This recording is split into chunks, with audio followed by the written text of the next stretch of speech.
Assalamualaikum warahmatullahi wabarakatuh. Saya Arsyasi Kusumaningharti dari Fakultas Pendidikan Bahasa Inggris akan membacakan materi tentang muamalah. Muamalah adalah suatu hubungan manusia dalam interaksi sosial sesuai syariat. Karena manusia merupakan makhluk sosial yang tidak dapat hidup berdiri sendiri.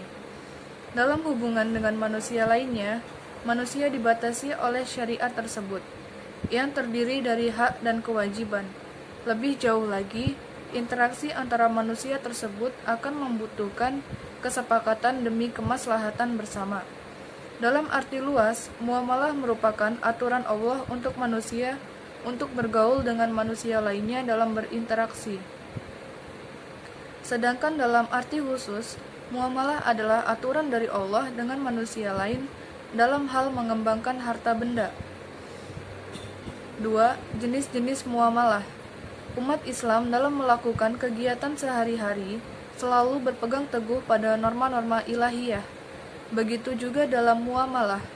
Hal ini sebagai upaya untuk melindungi hak masing-masing pihak dalam bermuamalah. Muamalah dibagi menjadi beberapa jenis, di antaranya sebagai berikut. 1. Ada syirah.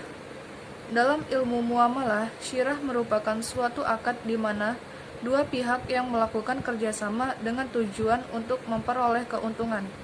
Selain itu, syirah juga bisa dimaknai mencampurkan dua bagian menjadi satu, sehingga tidak bisa dibedakan antara satu dengan yang lainnya.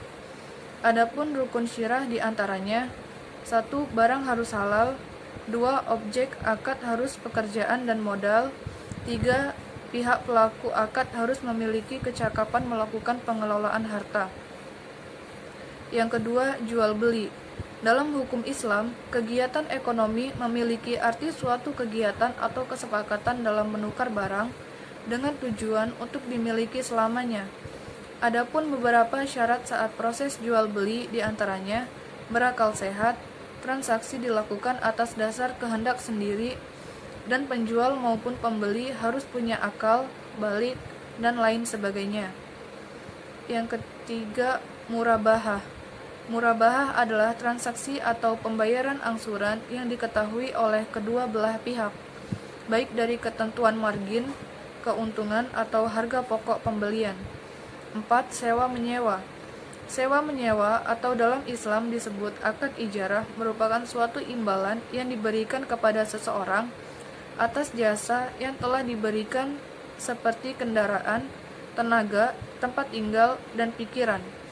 Adapun beberapa syarat ialah barang yang disewakan menjadi hak sepenuhnya dari pihak pemberi sewa, kedua belah pihak harus berakal sehat, dan manfaat barang yang disewakan harus diketahui jelas oleh penyewa. 5. Hutang piutang. Hutang piutang adalah menyerahkan harta dan benda kepada orang dengan catatan suatu saat nanti akan dikembalikan sesuai perjanjian. Beberapa rukun hutang piutang diantaranya harus ada barang atau harta, adanya ijab qabul, dan adanya pemberi hutang atau penghutang. Salah satu hal yang harus dihindari ialah menjauhi riba. Riba adalah penetapan bunga atau melebihkan jumlah pinjaman saat pengembalian berdasarkan persentase dari jumlah pinjaman pokok yang dibebankan kepada peminjam. Riba secara bahasa memiliki arti ziyadah atau tambahan.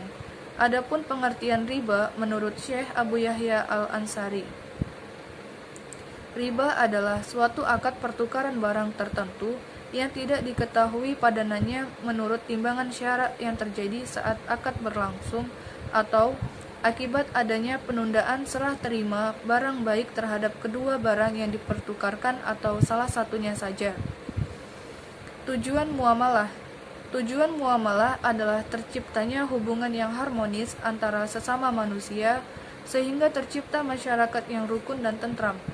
Adapun hubungan ini berupa jalinan pergaulan, saling menolong dalam kebaikan, dan upaya menjalankan ketaatannya kepada Allah Subhanahu wa Ta'ala. Hal yang perlu diperhatikan adalah bahwa Allah memerintahkan hambanya untuk saling membantu dalam perbuatan baik dan melarang untuk saling mendukung dalam perbuatan kejahatan, kebatilan, dan kezaliman. Oleh karena itu, setiap manusia dianjurkan untuk selalu menjaga hubungan baik dengan manusia lainnya. Demikian, wassalamualaikum warahmatullahi wabarakatuh. Terima kasih.